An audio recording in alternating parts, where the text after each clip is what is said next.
if everyone wants to introduce themselves in the chat box, feel free to do that. Thank you for turning on your microphone, Ursula. It's lovely to have someone to speak with directly. I understand not everyone is comfortable turning on their mic or their camera, so whatever you want to say, you can just jump in anytime and ask me a question. Okay?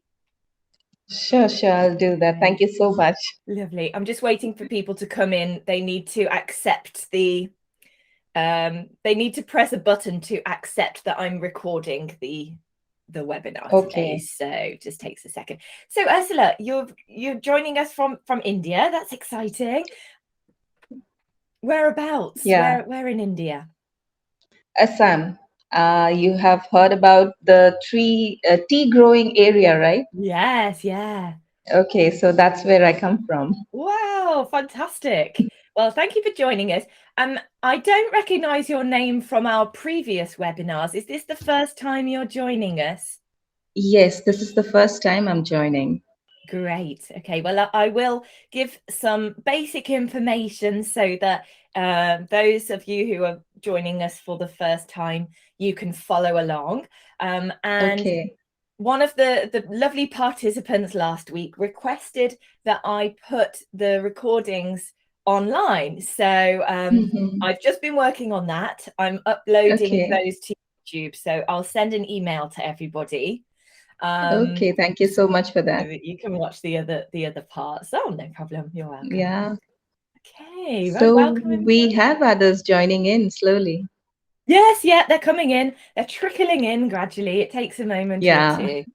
I always like to wait for a minute or two just to give everybody a chance to arrive. Okay, who else do we have? Olamide. Okay, lovely. So if you want to introduce yourselves in the chat box, that would be lovely. Just write your name.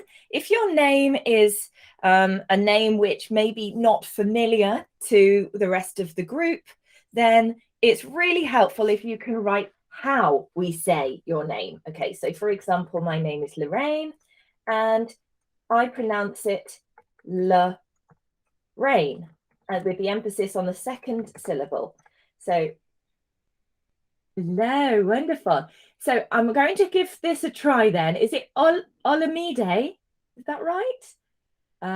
You can turn on your mic if you want, or you can just respond.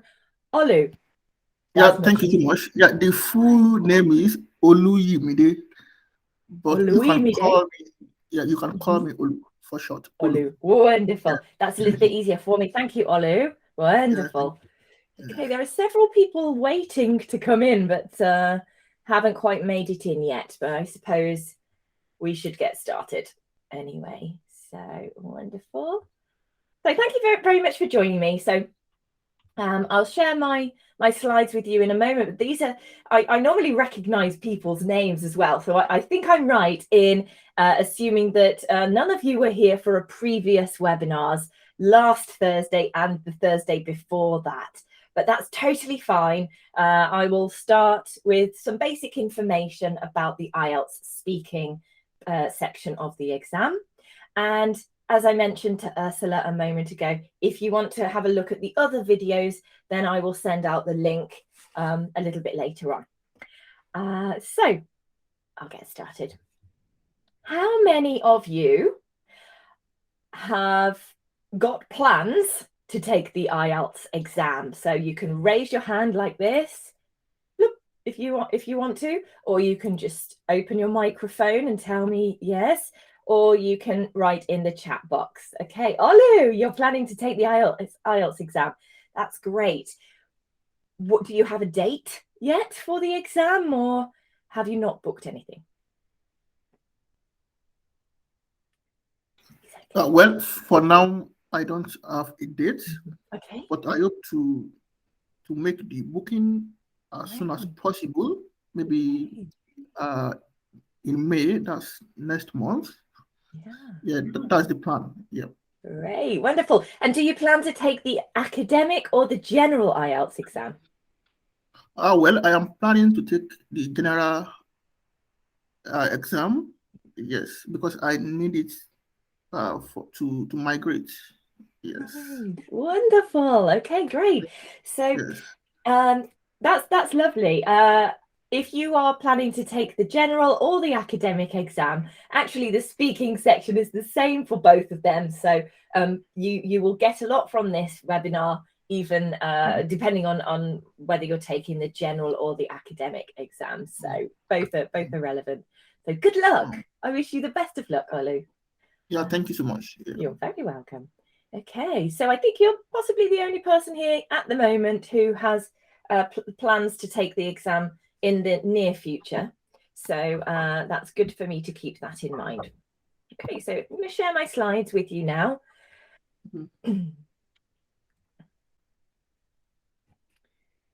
Second. So throughout today's webinar, if you want to just dive in with a question, feel free. Some people like to stay quiet, so you can type it in the chat box if you want to. Alrighty, so as I mentioned, my name's Lorraine, and the IELTS exam has been a fundamental part of my teaching throughout those years.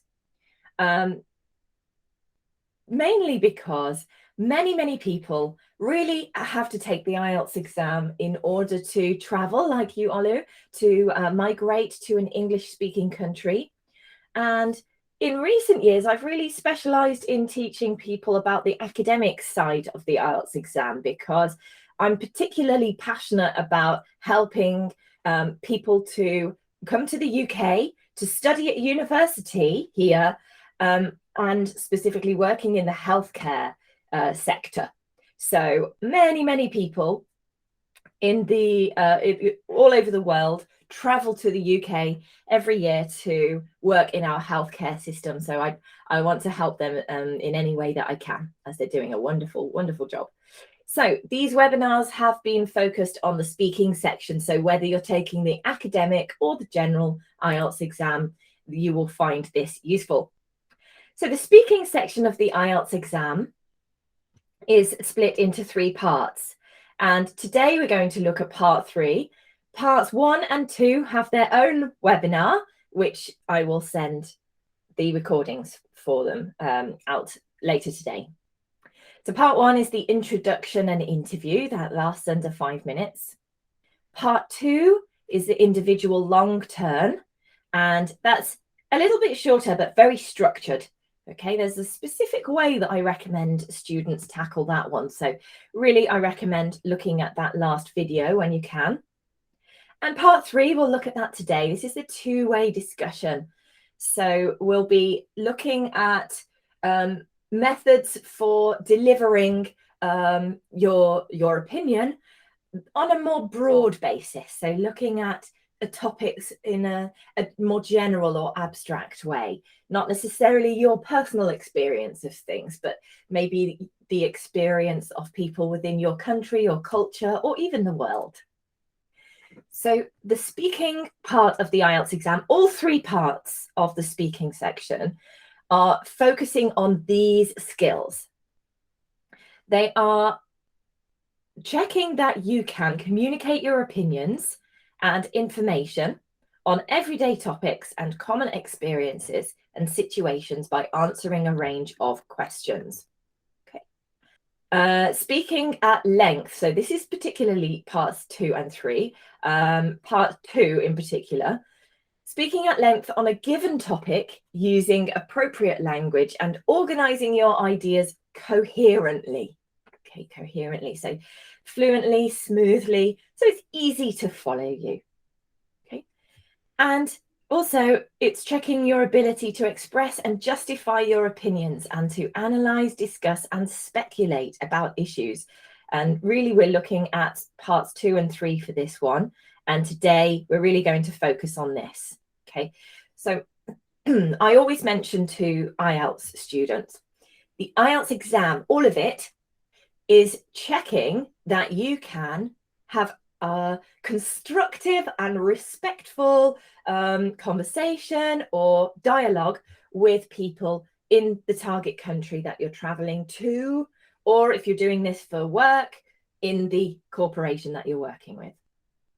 So all of the exam wants to check that you are open to other opinions as well. You know, you have a firm basis for your opinions. You can express yourself. You can say why you hold those opinions. You can understand other people's points of view.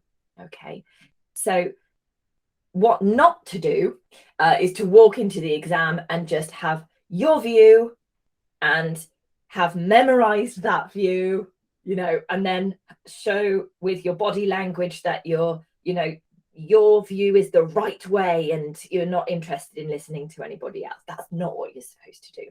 Okay. Walking into the speaking section of the IELTS exam, you'll see an examiner. That's a human being who has probably seen many, many people that day who are very nervous and who maybe don't understand the bigger picture. So yes, your body language can have an effect, right? Smile, maintain eye contact, use your hands to gesticulate. That means move your hands, you know, along with what you're saying, just as I'm doing. You know, try to relax a little bit, even try to enjoy yourself if you can, because that is going to show the examiner that you are looking forward to your experience. Okay, Olu, when you travel to an English speaking country, when you're migrating, you know, it's really important that you are open to having conversations, that you're open to learning from locals and from people that you meet. Okay, so this is the first step in showing that you're actually going to be a constructive and valuable member of society. Okay, so just keep that in mind and keep coming back to that as we go through today's webinar. I'm going to send out to you a little free ebook as well. This ebook contains the top 10 topics for the IELTS speaking exam.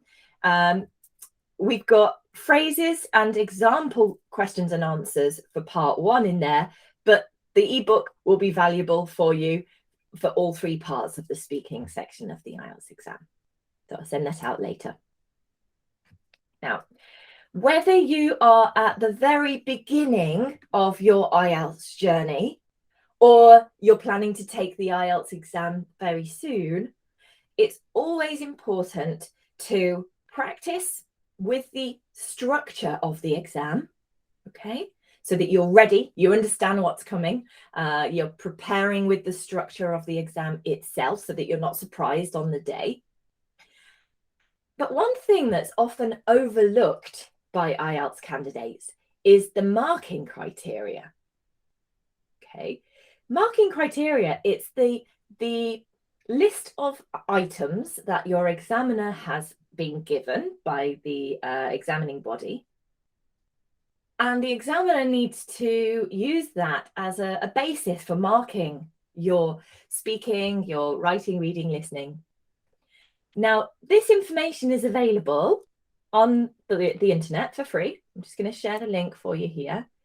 And this is the free download for candidates. Okay, I recommend reading that, checking the marking criteria if possible. Okay, and remember that all 4 of these areas, and I'll explain them to you now, all 4 are equally as important. Okay, so I'll explain briefly what these are. If you want to know more information, check the other videos, because I've talked about lexical resource for part 1 and fluency and coherence for part 2. So today I'm going to talk about these 2. But remember, they are all equally important. So lexical resource is talking about vocabulary, phrasing, linking words, things like that. Well, that's more coherence, but it's talking about the wording on a word and sentence level. So it's just as important to have great vocabulary as it is to be able to pronounce that vocabulary clearly. Okay, just as important.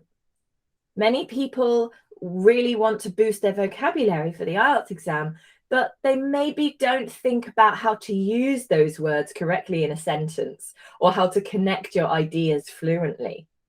So they're all just as important. So you need to know what they are looking for, what the examiner wants you to do in order for you to perform well. So it's really important to have a look at these.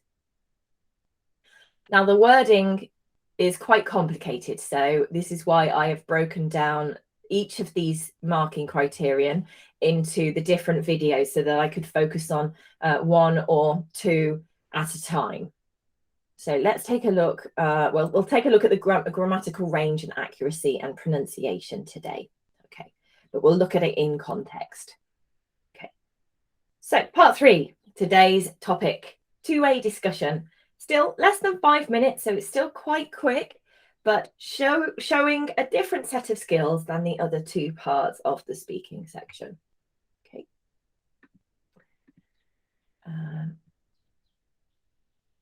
The examiner asks for further questions, more than in parts 2 and in part 1. Further questions which are connected to the topic of part 2. These questions give you an opportunity to discuss more abstract issues and ideas, as I mentioned. Okay, so grammatical accuracy. Sorry, people are waiting in the waiting room to come in. One moment.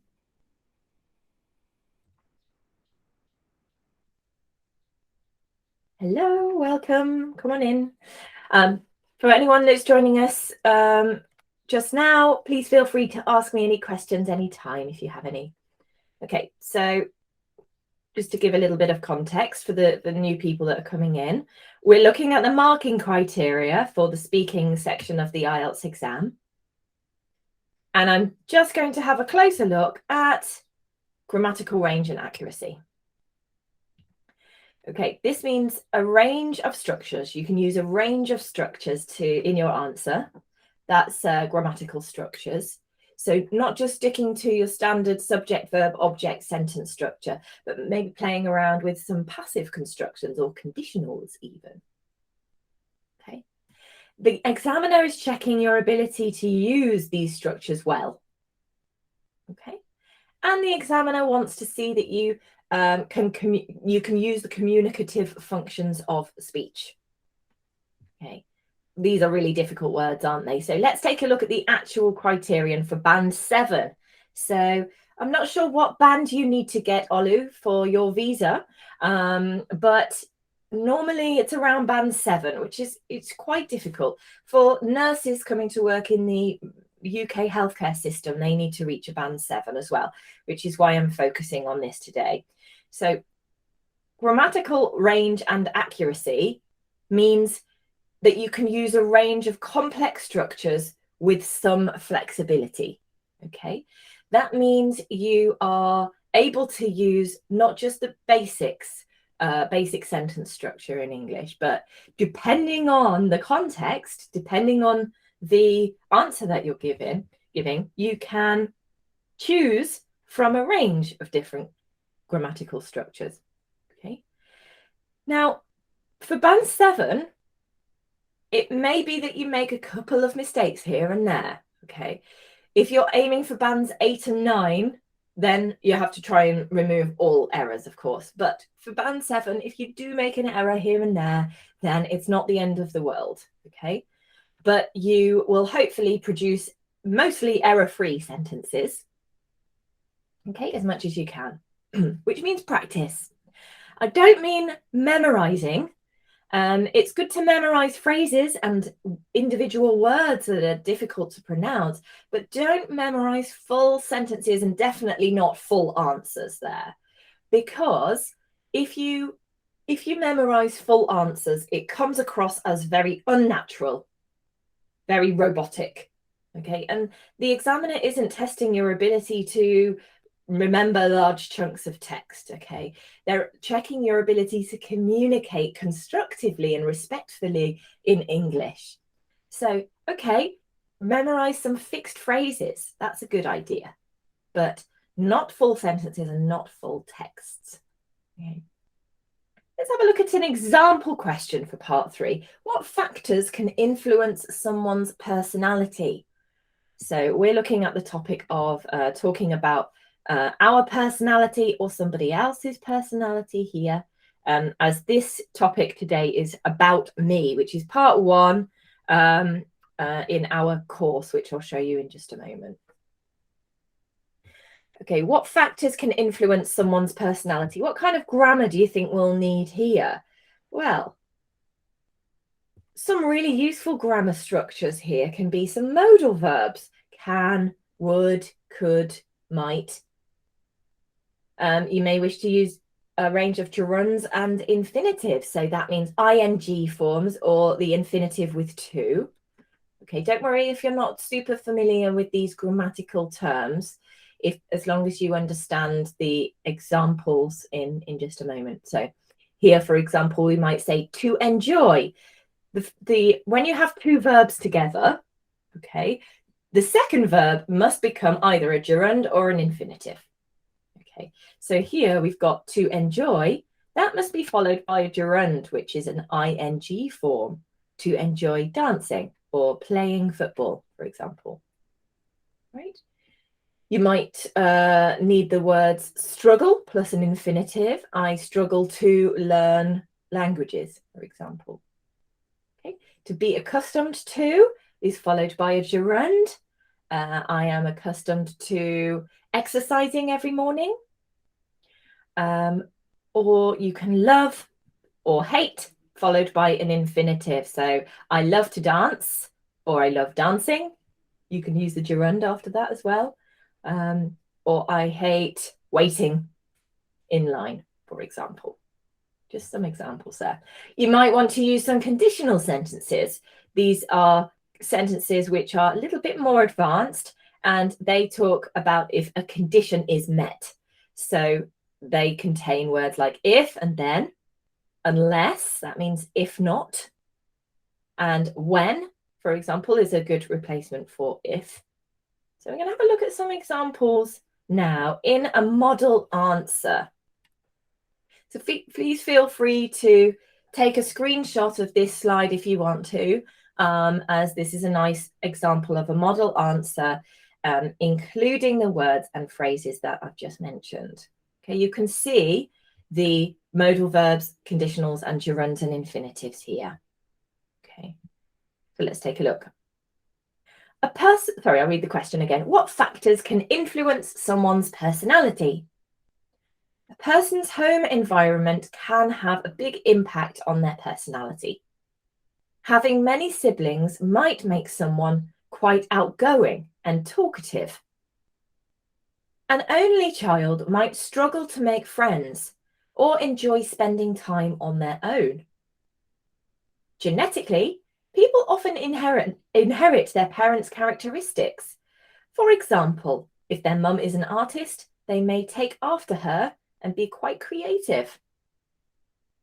Okay, we've got a range of different grammar structures, and they're used quite flexibly here, I should say. Okay. Any questions so far, guys? Any questions so far? No, all good. Great. Okay, don't worry if there are a few words or phrases in here which are a little bit more advanced or complicated. You can look them up later. As I say, you can take a screenshot so that you've got example sentences containing those words and phrases. But as I mentioned to you earlier, all of the, let me move back to there. All of the marking criteria are equally important. So I've just taken a look at grammatical range and accuracy, and I will show you some pronunciation in a moment or two. So it's not just important to learn new words and phrases, but to use them correctly in a sentence and to pronounce them clearly as well. Okay. Let's take a look at another example question from part 3. Is nature or upbringing more important in determining someone's character? Have a think about this. I'm going to give you a second to have a think about your answer here, but specifically think about what kind of grammatical structures you might need. Okay, Is nature or upbringing more important in determining someone's character? What kind of grammar structures might you need here? We're going to be comparing two things, aren't we? Comparing two things, nature and upbringing. Okay, we're going to talk about what's more important here. What kind of grammar structure is that? Okay. Does anyone want to have a guess about any grammar structures you think might be suitable for this answer? Or even if you want to suggest a sentence or even just a phrase for this answer.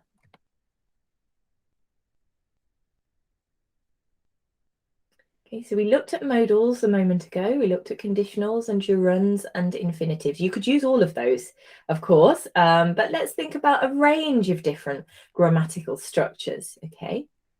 Okay, no one's written any. Oh, hello. Hi, Ursula. Yeah, can I just try? Yeah, of course. Okay, so like nature, if influencing somebody's character or personality, I would say that, that person would be more of an environmentalist, like love for nature and anything that is natural. Like that person would really want to work for, environment causes. Interesting. So you're definitely taking there, Ursula, you're taking the word nature in one of its meanings to mean, the environment, maybe, plants, trees, animals, things like that, right? Okay. So that's one meaning of the word nature. Okay. Another meaning of the word nature is that when we talk about the difference between our genetics, like the what we are in our DNA, what we are like in our DNA, or our environment around us in terms of family and influences like that. So I don't know if any of you have ever heard of the phrase nature or nurture. Okay, so nature meaning who you are at your DNA level, who you really are, who you were born as. And nurture is the influences around us, like our parents, our family, our school, our friends, things like that. So I like that try. You do. Did you want to have another little go here with that new meaning of nature?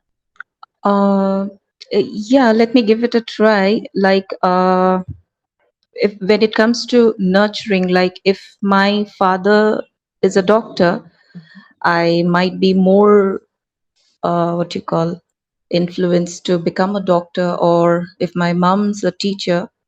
So, when I'm a kid, I might be influenced to, becoming a teacher when I grow up. But then slowly, with time, my choices might change. Is it that way that you're asking? Yeah, well, that's what you're talking about there. Upbringing or Okay. Yeah. nurture. Yeah, that would be the influence of your family and their career, maybe. Yes, absolutely. So earlier in the previous example, we talked about here, for example, if your mum is an artist, they may take after her and be quite creative. Yeah, exactly. Yes, wonderful. Thank you for trying that. Okay, so Thank you.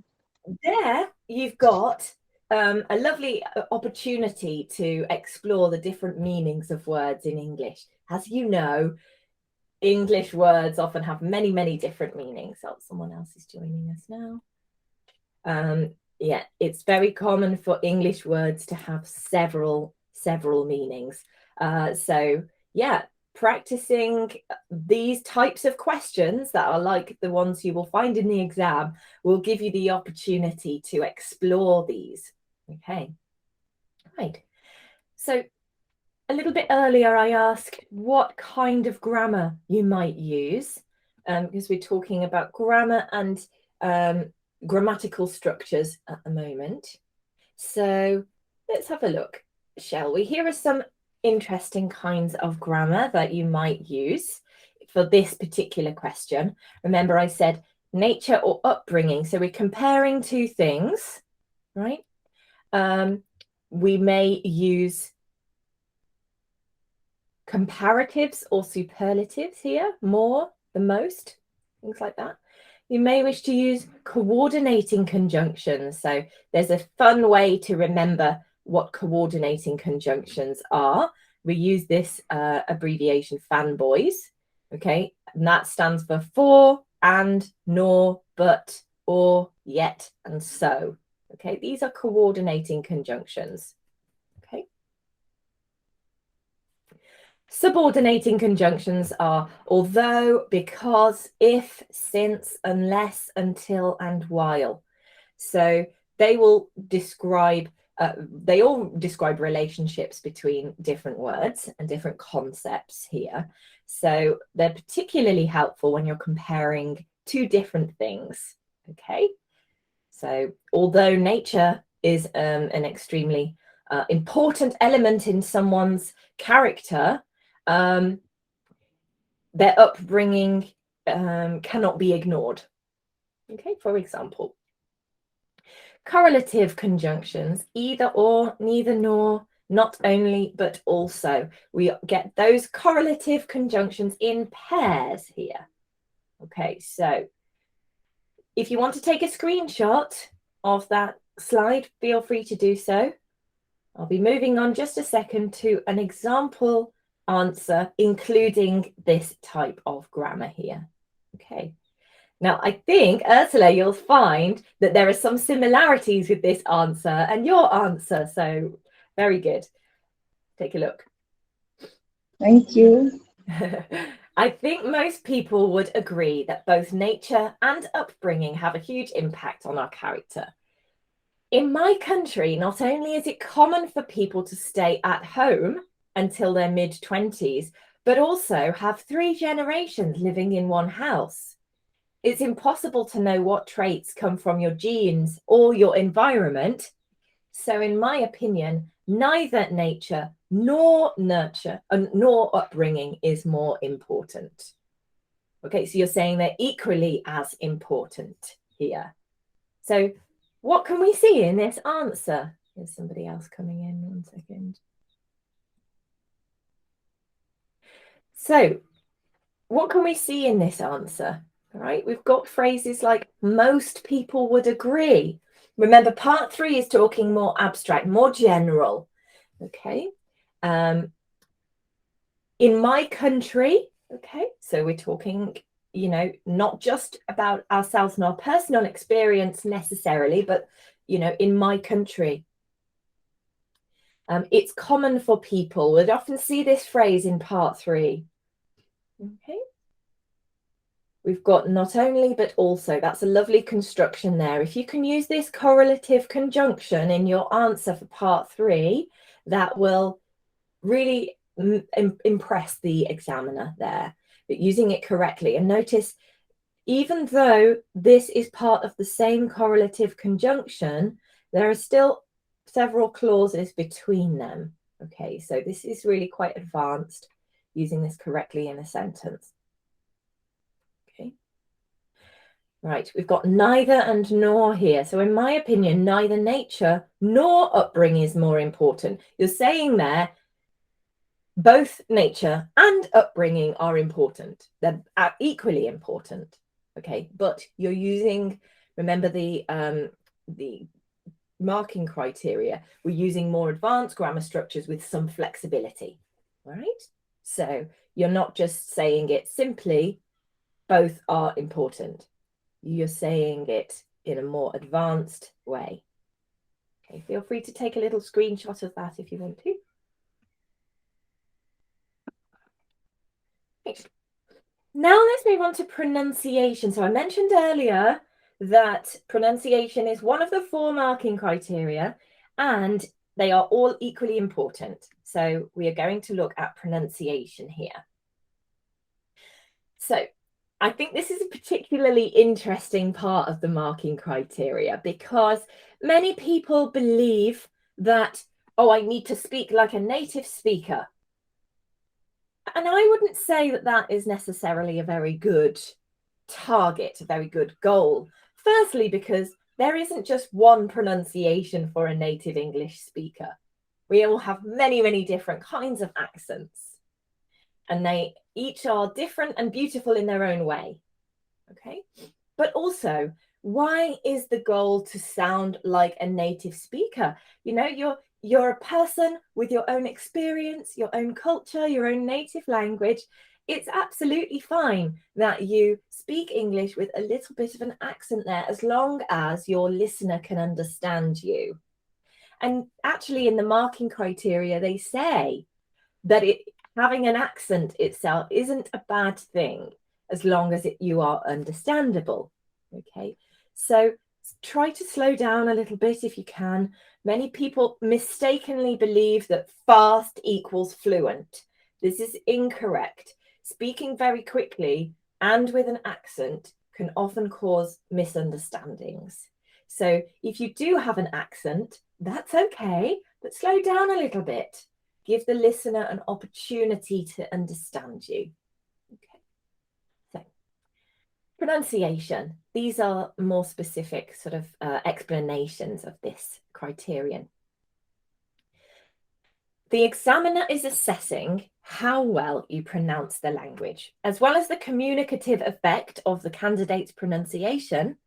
There is evaluation of how much strain it causes the listener. So how much they have to work to understand you, and how noticeable their accent is. This is what it says directly in the marking criterion. Although accent itself is not a problem, candidates need to be able to produce the phonological features of speech. Accent is not a problem as long as you can be understood. That's directly from the marking criteria there. Okay. Hello, welcome to people joining us. Please feel free to ask a question at any time if you like. Okay, so just like I did with the grammar marking criterion, I'd like to just take a look at the Band 7 guidance for examiners about pronunciation. So the examiner is checking that you can use a range of pronunciation features with mixed control. Okay. Show some effective use of features, but this is not sustained. So what that's saying is, if you do make some pronunciation mistakes, don't worry about it. It's not the end of the world. You haven't ruined your chances of getting a Band 7. Okay. A few small incorrect utterances are understandable and okay. Just try to keep them to a minimum, of course. Okay. The examiner should be able to generally understand you. Okay. But as I said, it's okay if you mispronounce a couple of words. This is for Band 7.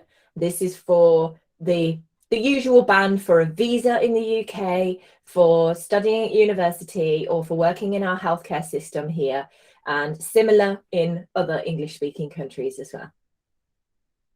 Okay, always check the band that you need to achieve before you take the exam and check what that means.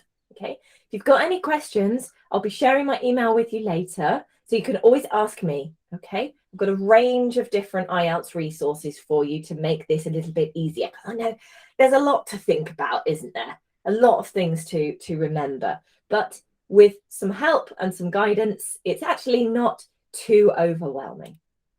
Okay, let's take a look at another example question, but this time through the filter of the pronunciation marking filter. Okay, can someone completely choose to change their personality? Now, this is quite a difficult philosophical question now. I mean, we're really talking in the abstract, you know. Is it possible for human beings to change their personality or to choose to change their personality? Okay, so you may be thinking of your model answer now. Remember, thinking of a range of grammatical structures, not just most basic ones. Okay. And also we're going to try and use some of our vocabulary, which we've been learning. Now, the the more advanced a word becomes, often the longer it becomes. So you're talking about 3, 4, 5 syllable words. Now, it's okay to use those words if you can pronounce them. Okay, don't just choose a lot of random advanced vocabulary if you can't say it, because that's actually going to stop you from being understood quite as clearly. Okay, so let's have a look at a model answer here with some advanced words in there. And I'm going to break those words down for you to make them easier to pronounce. Okay, let's take a look at this model answer. Okay. From my perspective, I think that people can work hard to improve themselves throughout their lives, but the fundamental characteristics of their personality can't be changed completely. That said, your personality can change depending on the language you speak, but your true personality is still there once you start speaking your native language again.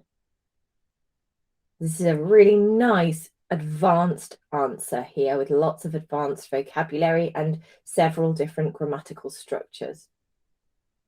Let's take a look at these words. I've broken them down and I've capitalized the syllable that we emphasize. Okay. Let's take a look at this. So feel free to repeat after me here. Perspective. Perspective. Okay. Themselves. Themselves. Throughout. Throughout. Fundamental. Fundamental. Characteristics. Characteristics. Depending. Depending. Okay. This is one method to really break down difficult words. I recommend saying them very slowly and repeating them again and again and again until you feel more confident pronouncing them. Okay. That's one way to really help your pronunciation. And remember, you can memorize words or even phrases, but don't memorize the full text because that will come across very unnatural. Okay. But memorize the pronunciation of words that you really like to use. Okay. This is how we learn new vocabulary when we're a child. So this really works when you're learning new vocabulary later. Start slowly, repeat, repeat, repeat, then build it into common phrases or sentences. You know, write your new vocabulary down in one place, either in a notebook or on a Google Doc or something. Write it down in one place. Then you can easily find your new words and phrases. Write them down with example sentences. Okay, you can find an example sentence for each word in the dictionary. Okay. You can also see how you pronounce that word. Okay, in each dictionary next to a word, you'll see the phonemic script, how to pronounce the word, and it will tell you which syllable is emphasized. Okay. On Google now, you can Google a word and you can listen to the way that it's pronounced. Write down example sentences in English so that you can learn which prepositions to use after these words. Okay, which articles to use, whether it's a noun, an uncountable noun or a countable noun, for example. All of these clues are really helpful when you're learning words. You know, think about it in a holistic way. You're not just learning a word, you're learning how to pronounce it, how to use it correctly in a sentence, how to, you know, how to use it depending on the different grammatical structure that you're using. Okay. So in our previous video, we looked at the difference between characteristics and traits. So if you're not sure about this word, check out the previous video because there's an explanation on the difference between character and characteristics, personality and your character and the traits, personality traits within within each one. Okay. While I'm thinking about it, though, I would like to point out, if you are going for the IELTS exam, your English is obviously quite good anyway, right? So you shouldn't really, at this stage, be relying on translations from your native language. People often ask me, Lorraine, how can I think quicker in English?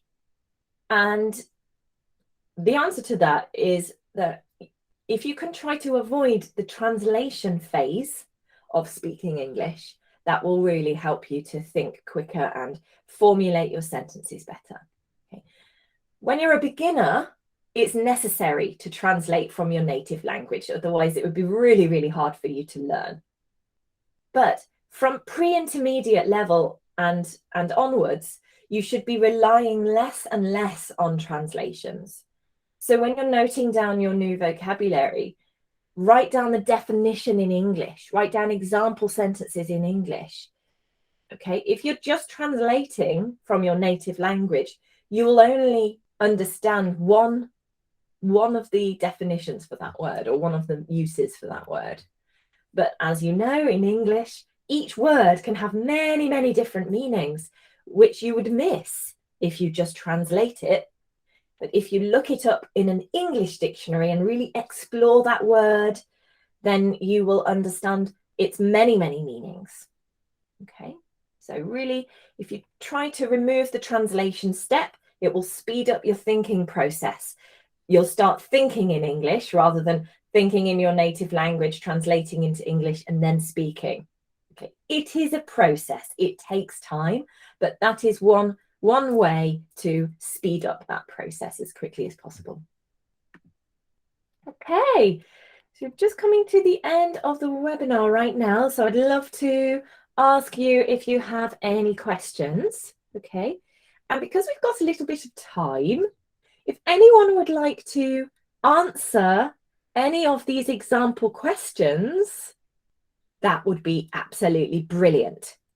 So firstly, any questions about the things I've mentioned for you today? Any questions? I'll give you a second to think. And if anyone's feeling up to it in our lovely, supportive and friendly group here, then I can ask you one of the example questions and you can give it a try.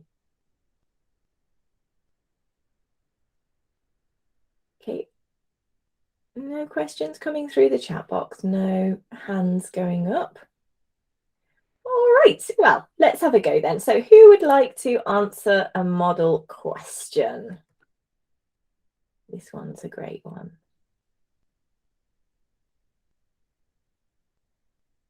Anyone? How about you, Ursula? Do you want to give it a try? Yeah, sure. Why not? Great, lovely. Right, so I won't time you. There's no need to time this answer. But if you want to give your answer, I'm going to make some notes.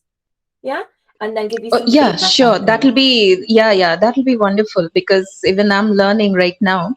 Wonderful. That's so, can someone completely choose to change their personality? As per my understanding, it's not possible to change someone's personality, but yeah, we can always try to improve. If we know that, we have some of the characteristics which is not productive in our life, then surely we can look upon it, look into it, and then we can find out ways to work on it and how to develop ourselves so that, further in the future, wherever we are, whether it's in a professional field or personal, we are a developed being. So that's how I think that, we can slowly and steadily, move ahead to changing our personality. So that's about it. Well done, Ursula. Beautiful job. Well done. Thank you. Thank Honestly, you. I really liked that answer. Just on a personal level, I really enjoyed that answer. I completely agree. But from a grammatical level as well, you did really well at choosing different grammatical structures there. Okay. For example, you used a conditional sentence. If we know that we have some characteristics. You also, at the end, you said we are a developed being. Okay, so the simple structure would be, we can develop, subject, verb, object. Okay. We can develop further, we can develop personally or professionally, we can develop in our career, things like that. But you said we are a developed being. Okay, really nice. Okay. Slightly more advanced construction. So some corrections here. You said, if we know that we have some characteristics, that's unproductive. Okay. Can you hear an opportunity to improve that sentence? Some characteristics, that's unproductive. What do we need to correct there?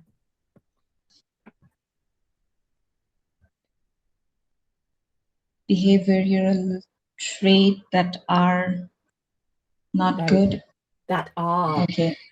Because characteristics is that is not good enough. That's a good option, Olu. Well done. Okay, so the grammatical error was that you said that is, but you're talking about a plural noun, so we need to use are. Okay. So, Okay. Okay. if we have characteristics that are unproductive. That's a nice long word, isn't it? Unproductive, pronounced correctly as well. Ursula, well done. We can work to improve them. Okay. We can work, followed by an infinitive, to improve them. Okay. Not work, improving them. So well done. Lovely gerund usage there, or the infinitive usage. Okay, I particularly liked your starting phrase, as per my understanding. That's lovely, particularly in part 3, because remember in part 3, we're looking more abstract, more general. And one of the objectives is to show that you have your opinion or your view, but you're aware of the world around you. You can maybe talk more generally about your culture, your country, or in your case, you're talking more generally about human beings and our tendencies. So that's really, really nice there, Ursula. Okay, thank you. Now, Olu, would you like to have a go at one of the questions? You don't have to if you don't feel up to it, but if I give you another example question here, then because you've got your exam coming up next month, would you like to have a go at this one?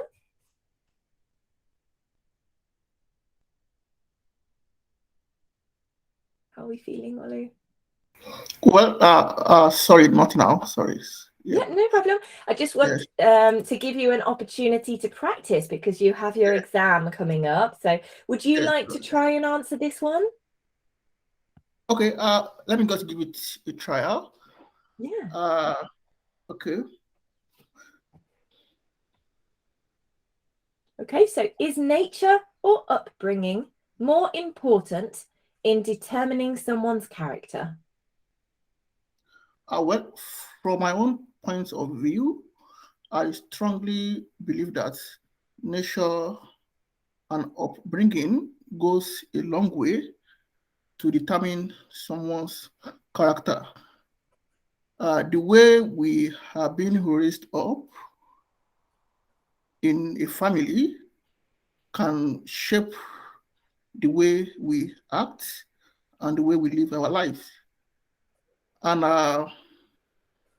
nature, meaning our genetic traits, also is, I think it's a trait that can't be changed. So definitely it will affect our character and the way we act in and environment. So I feel the nature and upbringing can determine our character. Thank you. Well done, Alu. Very good. Excellent work. You started by paraphrasing the question, which is a very, very good skill to have there. Okay, so that tells that you've heard the question, you understand the question, and you're paraphrasing it. You're rearranging the question in your answer. Excellent work. Okay, and you started with two very strong phrases from my point of view, and I strongly believe that. Lovely. These two phrases are very good. If you need just a second more to think, you haven't quite formulated your answer yet. So if you can come up with these phrases, it gives you a second to just formulate your answer in your mind. So very good, Olu. Okay, you mentioned there raised up. Now that phrasal verb has a slightly different meaning. We're thinking here of the word raised, the way we were raised, or the way we have been raised. Been raised, for example. Raised up has a slightly different meaning. That's when somebody is low, they're down, they're sad, and you encourage them, you raise them up, you tell them that, you know, that they can do it, you know, encouragement, that kind of thing. So, but very good. I particularly liked the way at the end you summarized your answer. Okay, so you came back to the question to finish off your answer and make it clear what your opinion is. Okay, so but we could have gone a little bit further there, I think, because you said, you know, so nature and upbringing are important in determining someone's character, but you could say in equal measure or equally as important, because just saying that they are both important, that is not quite answering the question. So maybe you could say are more or less as important as each other. Okay, something like that, just to make it clear to the examiner really what your view is at the end. All right, but very good, Olu. Very, very good indeed. Thank you so much. Thank you. You're very welcome. Thank you. All right. So finally then, what I'm going to do is just show you here before we finish today. If there are any more questions, please feel free to share them in the chat box. So I will send you an email with some really useful tips and a free ebook containing the words and phrases that we've looked at in today's lesson and in general as well. So for anyone who's interested in studying this further, we at the Intrepid English website, which is the English language school that I founded, we have this IELTS course, which contains 10 of the most common topics that you will have a look at in the speaking section of the IELTS exam. So this is specifically a course for the speaking section of the IELTS exam. And in the last 3 webinars, including today, we've looked at the topic about me, specifically parts 1, 2, and 3.